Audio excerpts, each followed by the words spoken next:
Good morning, ladies and gentlemen. How do I follow those two excellent speeches? Very moving indeed. First of all, I'd like to say thank you very much to Helen and to PSR for organising this great symposium. I'm going to be discussing perhaps a couple of the most important aspects of Fukushima. One is the source term, actually what actually happened, what came out, and secondly, I'm going to make a stab at trying to estimate some of the health effects from the fallout from Fukushima. This is what I'm going to be discussing. I'm going to be looking at some photos of the disaster, some maps of the fallout dispersion, some of the chat about some of the source terms, although there's quite a lot of question about them. And then I'm going to be going on to health effects, initial health effects, which we're already seeing, and what to expect in the future. And then I'm going to finish with collective doses. Yesterday afternoon, David Remner came and talked about the importance of population doses. That's the same thing as collective doses. This is the earthquake in March 2011. I'm going to run some, we've seen some of these before. This is Fukushima Daiichi. This is the tsunami hitting Fukushima. That's been seen before. This one hasn't. This shows the height of the surge, over 130 feet high, hitting the seawall. And this shows the water surging through the plant. This is about 30 feet high, the water wall going through.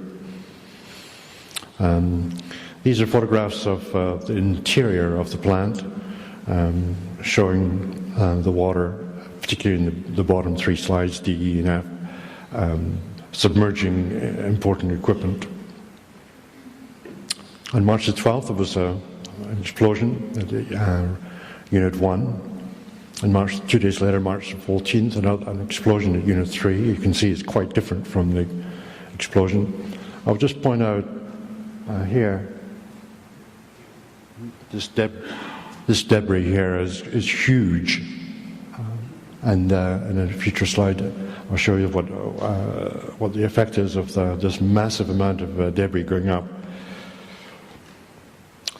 The next thing is that on March the 15th, and this is not really very clear, TEPCO do their best to try and hide this, but about just shortly after 6 o'clock in the morning, Japanese time, there was a quote-unquote explosive event in the fuel pond at Unit 2, and that was followed seconds later by another explosive event in the spent fuel pond at Unit 4.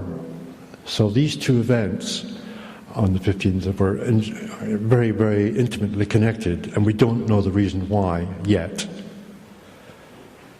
And then the next day, on March the 16th, again, early in the morning, there was a major explosion at Unit 4, that's the fuel pond. Those two explosions on the 15th and 16th were not videotaped because it was dark and there was no TV crews actually taking footage at the time. Just give us a timeline of the various explosions. I should say, and I would sort of reflect what Arne Gunnarsson said, that there's a lot of questions yet. Many emissions and high radiation levels which are still unexplained. We're still, only 2 years after the accident, we're still piecing things together. And TEPCO is running interference and making damn sure that we don't find out what's going on. But nevertheless, if we can look here, the damage to, we've seen some of these before, the damage to the reactors 4, 3, 2, and 1. 4, 3, 2, and 1. And going on from the top, these are the reactors 3, 2, and 1. 3, 2, and 1. And you can see here These holes and the turbine holes are a result of the falling debris from the reactor. These are huge holes, about 20, 30 feet in diameter, which means that big chunks of the reactor and or fuel pond went straight up into the air. And yes, you heard yesterday Arne Gundersen say that he thought that perhaps there was a criticality involved, but that was a minority view. Well, I share that view. It doesn't matter if it's a minority. There's quite a bit of evidence suggesting that something more than a hydrogen explosion took place. Of course, the officials, TEPCO and the Japanese government agencies deny it. But there's far too much plutonium and uranium lying around the rest of Fukushima for there not to have been a criticality accident, event, I should say. So we'll see in future what actually happens. Again, more the damage from to reactors 4 and reactor 3. So just to recap what happened. There was at least four explosions in the reactors at units 1, 2, and 3, and the spent fuel pond at unit 4. There was overheating in the 4 spent fuel ponds, and there was a fire in unit 4.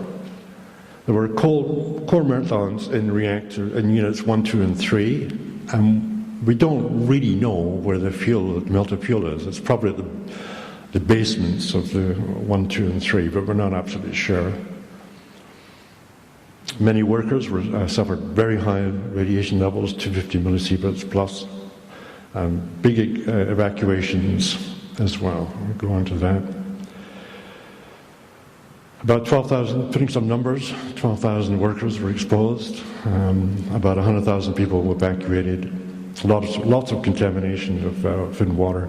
And about 8% of Japan's surface area was contaminated. These are the evacuation areas, they're color-coded so you can follow them. I think that rather than me just discussing this in great detail, if you want to, you can download this, or you'll be given copies of it so you can study it at your leisure. But the pink, the green, and the purple areas all had different parameters about when and the numbers of people who were evacuated. Here again, more precise data about evacuation numbers and zones. This is a photograph, an image from surveys done by U.S. military, basically, of helicopters about 100 meters above surface, measuring cesium levels, both 134 and 137. And you can see here a distinct horseshoe-shaped pattern of deposition from the plumes at Fukushima. Also, you can see there's quite a lot of population centers. These are the purple-colored areas. Here. These are high population areas. You say, well, why are you mentioning population areas? Because it's where there's high populations that you get the deaths. And it's where you get high population doses. It's people that count. If the radiation falls in an area where nobody lives, then we're perhaps less concerned. This shows some of the dose levels, similar to the previous slide, but given some numbers of the doses. As you can see here, we're talking about doses of up to millisieverts, 50 millisieverts a year. None of that is taken into account in the recent WHO report, which is a disgrace in many ways. But going on, this slide is on its side. I couldn't for the life of me get it to go up and down, north and south, but can you imagine, this is the curve here of that I showed you before, the horse-shaped shape. Now this here is Greater Tokyo, a population of 35 million or so. And you can see that parts of Tokyo were contaminated. Now, even if the population of Tokyo only got an average dose of a millisievert, say, that's still a huge dose in terms of the population doses. 30,000 person sieverts is very large indeed. Just going on. It wasn't just Japan, it was the rest of the world. And this shows you the contamination as measured by Stoll and his associates in Norway. Stoll he's an important person for you to try and remember his name, S-T-O-H-L. They used data from the Comprehensive Test Ban Treaty Organization measurement stations throughout the world. Makes me wonder why it didn't occur with Chernobyl, but anyway, they did it for Fukushima, and you can see the deposition throughout the rest of the world. Essentially, what this slide shows is that every single one of us has bought a reverse lottery ticket. Do you remember what David Brenner said yesterday about the fact that if you're spreading very small doses over a large population, it's basically a reverse lottery ticket. And like a real lottery ticket, some people are going to get it. Some either with an ordinary lottery ticket, you won the jackpot, but with a reverse lottery ticket, you die. We don't know who it is, and the risk could be, individual risks could be very small, but people will die. And that's why collective doses are really important to measure. We live in a society, in a capitalist society, where we value individual freedoms and individual rights and individual doses and put a lot of emphasis on it. Yeah, okay, but collective doses are important too. So if you pick up nothing else from this conference, please try and remember that we should emphasize collective doses. And I'll give you another reason why, and that is that the World Health Organization and UNSCARE and IEA are all trying to downplay collective doses. Your response? Pick it up. It's important. The next slide is again by Stoll. It's not very clear, but it's the best I've got. This is Japan again here, and you can see that most of the cesium fell on the sea on the Pacific Ocean. Yeah. Now, what I'm going to do is I'm trying a bit of a comparison between Fukushima and Chernobyl, because it's by comparisons that you learn, and you get an idea of where we are, get a handle on it.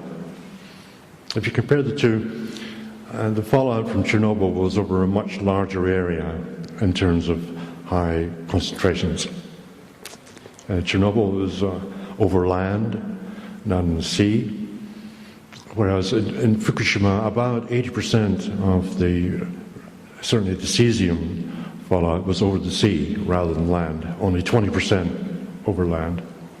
However, in Japan, the population densities were much higher than they were in Ukraine and Belarus and the Soviet Union. At Chernobyl also, we think that the source terms were larger. I'll come to that in a minute. So it gives you an idea of the differences and similarities between the two. This is a slide which most North Americans are not really aware, so I'm going to let you have a look at it.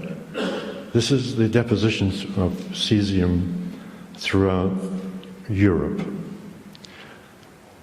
In essence, ladies and gentlemen, Europe was clobbered. 60% of the fallout from Chernobyl fell on Western Europe. The highest concentrations were in Belarus, Ukraine, and Russia, but the actual amounts were spread throughout the whole of Western Europe. There's one slightly funny aspect in that, and that is if you look at France here, La Belle France, the French government announced that the Chernobyl fallout couldn't possibly land in France.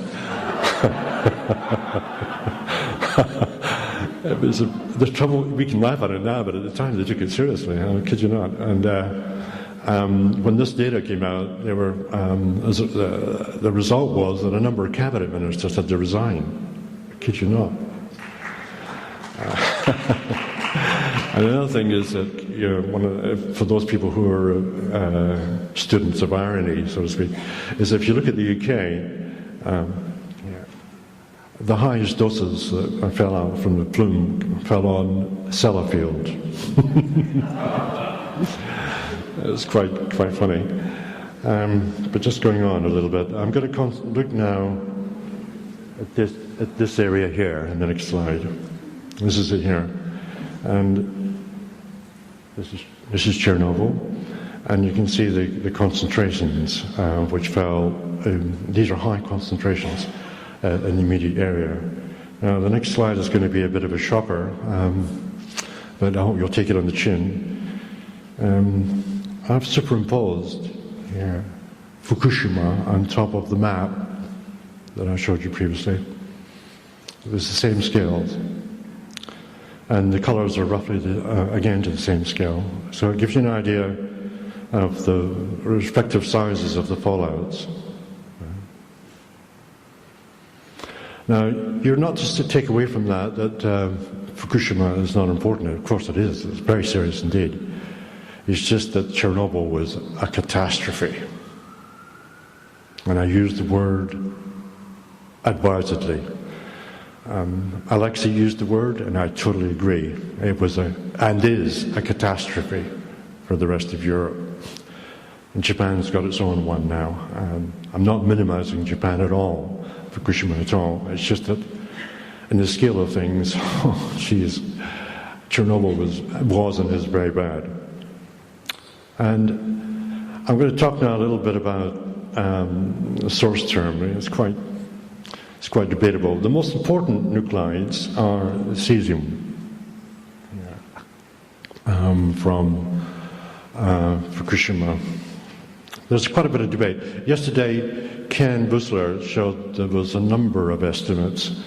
The Japanese ones are all about 10 petabecquerels instead of 36 from Fukushima. I hope you don't mind my using these words. Petabecquerel is basically 15 zeros after one.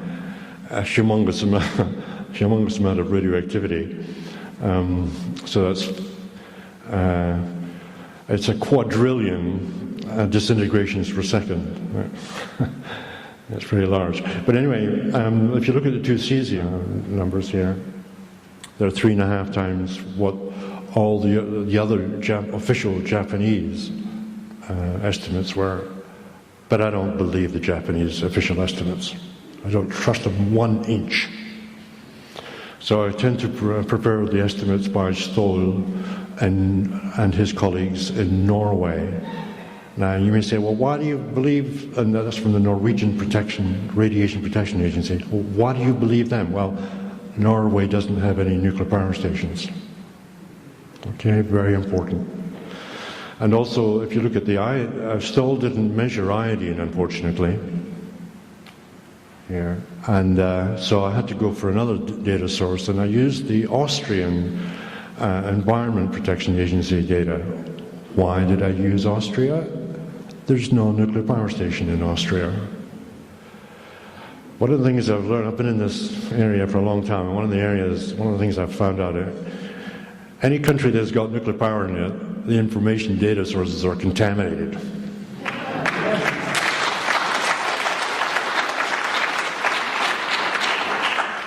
A couple of points also from this slide is that you'll see that the radioactive noble gas xenon 133, half-life of about 5 days, actually more was emitted from Fukushima than Chernobyl, mainly because there was 3 reactors that went up, whereas at Chernobyl there was 1. These data show very roughly that what I had shown earlier, that the effect from Fukushima was about an order of magnitude lower than the effect from Chernobyl. Now, this is an interesting slide, which I said to you that Chernobyl was really, really bad. Hey, guess what was worse? Well, you look at it for a second. The important is the x-axis, which gives you the time. The years 1960, or 55, 60, 65. Guess what happened then? You got it. It was the atmospheric bomb tests. And you can see that it put out a huge amount of cesium into the atmosphere. In 1986, you had Chernobyl, which was short, sharp and sweet, 10 days, followed by, as you can see, the body burden of cesium there. And this is becquerels per millibecquerels per square or cubic meter, so in the air. The trouble is that not many people really study the effects of atomic bomb tests, but they are serious. Going on. In February 28th this year, I think it was timed to sort of negate the anniversary meetings and conferences for the second anniversary of Fukushima. They rushed the report out. In fact, there's a number of typos in it. I don't know if you've seen it. Anyway, the WHO report said that there was little increases in breast cancer and leukemia amongst people who were near Fukushima, but a big increase in women of thyroid cancer risks. That's probably the case. However, I think that breast cancer and leukemia incidences actually may be bigger than this. Again, WHO report was very vague. It said risks were predicted to be low, no discernible increase outside of Japan, which is nonsense, and a third of emergency workers have increased risks. Wow. So what? I mean, the thing is that you should try and get numbers to these, and they haven't done it. The WHO report. I'm going to talk a little bit about what we can expect to happen at Fukushima, unfortunately, using Chernobyl as a guide. In the initial 9-month period after March the 11th, 2011, we can expect to see teratogenic effects, in other words, effects from exposures in utero to embryos and fetuses, and they're listed there. After 2 years, we expect to see leukemias increasing in adults, but they are really hard to pick up because leukemia is a relatively rare disease. After 4 years,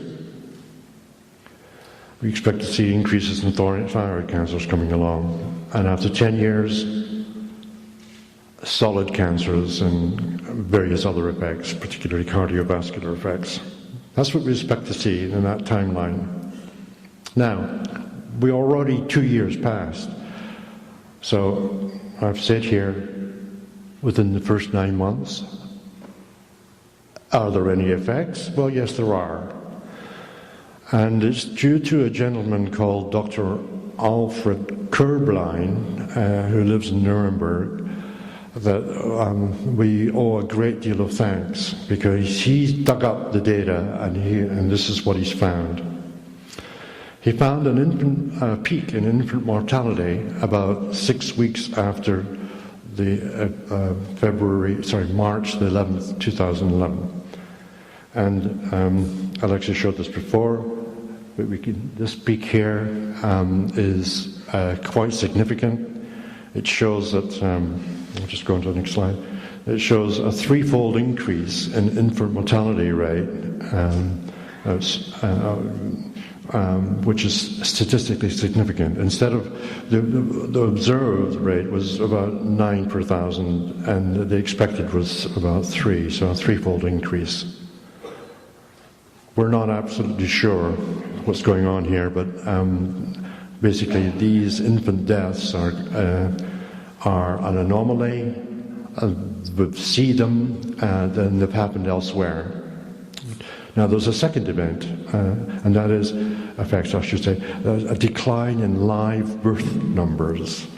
And this happens 9 months after March the 11th. This is observable not only in Fukushima prefecture, but also in the whole of Japan. In Fukushima, there was a reduction in the live birth numbers of 15%. And in all of Japan, about 5%. These are statistically significant. These are big enough numbers for us to know there's something going on here. Now, the next slide I'm going to be showing you is the standardized residuals. We've looked at the data and turned it on its side so you can actually see it, of monthly data for Fukushima prefecture. And you can see the number of live births 9 months later falls off a cliff. Here, after 9 months after the events in Fukushima. A good question you might want to ask is, well, did we see it elsewhere? Yeah, we do. On the left, you can see the slide for Fukushima prefecture, and on the right, you can see Kiev city, which is, this is after 9 months after Chernobyl. Yeah. Again, the number of live births fell off a cliff. So we've already seen effects, in utero effects or teratogenic effects. Another teratogenic effect, although it's rarely acknowledged as such, is infant leukemias. Way back in the 1950s and 60s, Alice Stewart, who was a personal friend of both Bob Alvarez and Kitty Tucker and myself, a wonderful, wonderful woman. She found in her Oxford Survey of Childhood Cancers that there was a 168% increase in leukemias. Sorry, wrong one. She found a doubling of the number of infant leukemias born to women who were irradiated by X-rays during pregnancy. And in 1987, this was actually shown after Chernobyl. There was a 168% increase in Belarus infants. And this was spotted again by Dr. Alfred Kurblein. In all of the slides, I've given you here the web addresses so you can do your own digging and find it out, yeah? By the way, that childhood leukemias or infant leukemias hasn't been studied yet at Fukushima, but it could be. I'm going to move now to adult leukemias, which we would expect to see, well, from now on actually, 2 years after the event. That's when you begin to see adult leukemias.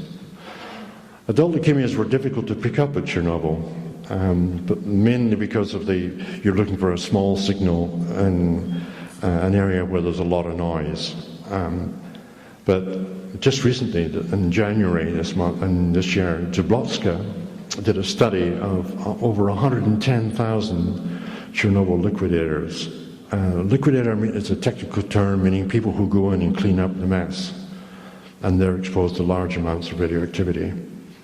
Well, she found a linear dose response, and I'll show you the next slide. Now, this is really important because for a number of reasons. One is that it's a very clear evidence of leukemia increases.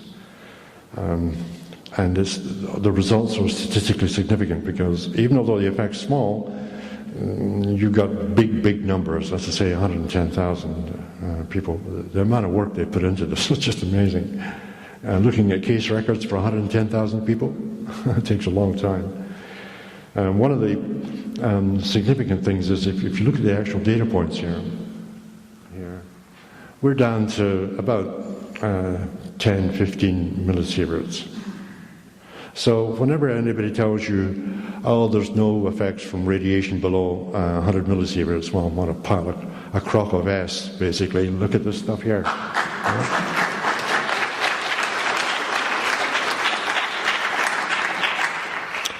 Just going on. Now, one of the things that we would expect after about 4 or 5 years are increases in thyroid cancer. Already, we've seen increases in cysts and nodules in children in Fukushima last year and this year. I've double-checked this with a number of scientists, what the significance of this, and I have to say that there's conflicting results, and it's basically hard to say what's actually going on here. All I can say is that, and this is the important thing, from Chernobyl, after 4 years, we're going to see increases in thyroid cancers. That's the key thing. Maybe not as much as thankfully, as at Chernobyl for this reason. At Chernobyl, all of the people there had very low levels of iodine because they lived thousands of kilometers from the sea and they had not much fish in their diet. Whereas in Japan, all of the people live very near the sea and they all have very rich diets in fish and seaweed. So their thyroids were stacked up with stable iodine. Okay? And whereas in Chernobyl, they were starved of iodine, and when the radioactive iodine came out, they gobbled it up and took it in. So with any luck, the thyroid cancer incidence at Fukushima won't be so severe as occurred after Chernobyl. And it was severe after Chernobyl. This is data showing the epidemic of thyroid cancers in Belarus after Fukushima. And you can see here, this is adults. And they don't say this in the chart, but it's adult women, almost totally. I don't want to steal the thunder following speakers, but there's quite a clear gender difference here. Women really got it in terms of thyroid cancers after Chernobyl. Okay, better get on. But I mentioned earlier on about that we need to talk about population risks versus individual risks. There's a lot of emphasis on individual risks, but really we need to talk about population risks as well. As I mentioned, there's a reverse lottery going on, but real people will die. I want to now talk about and finish off with a few, because we know of these exposures from the fallout throughout Japan and elsewhere, you can make estimates of the number of people who will die from cancer. Once you've got the collective dose, you can multiply by a risk factor of, say, 10% per sievert, and get an estimate of the number of fatal cancers. Now, there have been 3 studies so far. The French study by the Institut de Radioprotection et Sûreté Nucléaire, the first one. Tenhove and Jacobson on the West Coast at Lawrence Livermore, and Jan Bia and Ed Lyman and Frank von Hippel here in the East Coast. Frank's at Princeton. These 3 have made the following estimates. Frank, and by the way, I've corrected these data so that there's no DREF applied, because one of the funny things from the WHO report was that they said we shouldn't be applying DREFs. So DREF is a fudge factor, and I don't have time to explain it. Basically, it reduced the number of deaths. And if you don't have to apply it, then the deaths go up. Frank von Hippel said about maybe 1,500 deaths. The French government report said about 220. Tenhove and Jacobson said about 170. Jan Bea and his colleagues about 700. And I made my own study showing about 3,000 deaths. I'll be clear about this. This is from ground shine only. No internal doses, just ground shine. That was the cesium landing on the ground. But it's estimated over 70 years. That's how long the cesium will last. 70 years into the future. And if you compare that with Chernobyl, again, no draft, you can see the numbers are much larger.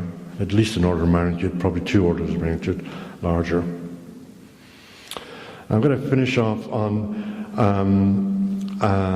some citizen activist results. These are people who are not officials. They have no connection with the Japanese so-called radiation protection bodies. Professor Hoyama, He studied whole body counts of internal radiation of all the people who came into his hospital between October 2011 and November 2011. He wasn't paid to do this. He just did it himself because he was so concerned. 32,000 people is a lot of people. His measurement protocols were good. I double-checked them with colleagues in the UK. And the key thing that it came out with was that, and this is encouraging news for the Japanese people here and people in Fukushima, is that there's been a decline in the number of people who tested positive for internal cesium. And we can take something forward from that, from 12% in 2011 down to 3% in 2012. That's really encouraging news. And after May 2012, no cesium detected in the children so far. And that's a big number, 10,000. That's good. Hirata is on the cusp of the horseshoe, if you can imagine the fallout plume. Just going very quickly. Another citizen scientist, well, they're called the Safecast people, Asby Brown, if you happen to know him, good bloke. A citizen scientist, no connection with officialdom, I trust them. They have glass badge data, which is like a film badge with a glass badge. And what he showed was that, they showed, was that the actual levels of external radiation are declining from here, 2011, down to 2012. The yellow bit here is the decline. In other words, the graph is moving to the left, showing that doses are going down. And that's, again, encouraging news. This is not TEPCO speaking. These are ordinary citizen scientists doing their own measurements, and I believe them. Big numbers as well. I haven't talked about internal radiation in terms of food here, but it's really encouraging that there's no fish allowed to be, all the fishing has been stopped. Big demonstrations, which is great. I'd like to finish off by saying that this is the words of George Santayana, a philosopher who said that governments and people who are unable to learn from history are condemned to repeat it. My thanks to these scientists. This has been a collaborative effort by a number of scientists, particularly Alfred Corbline, who we all owe a great deal of thanks. I noticed yesterday that there were a lot of questions, and oftentimes they weren't really satisfactorily answered because of time. Can I point you to a bit of a shameless plug here, but to my website, which does have answers on collected doses of Fukushima, why WHO and UNSEER are wrong to try and discredit population doses, the new EPI studies, big studies showing risks at small doses, why we should still continue using LNT, and the lot of evidence on the below 100 millisieverts. This is what it's all about. Kids taking the brunt of Fukushima. Our hearts go out to them. Thanks.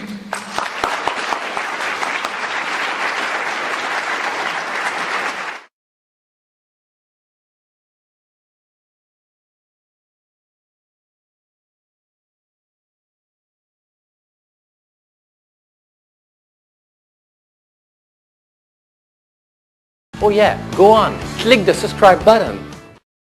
We need to get subscribed and get this unity stronger and beat YouTube at their own game. Okay, that's what this is about. Like I say, go to the remix button, hit the remix button. That way you'll have this video and keep up with this. Otherwise, YouTube's just going to control us, guys, and it's really bad.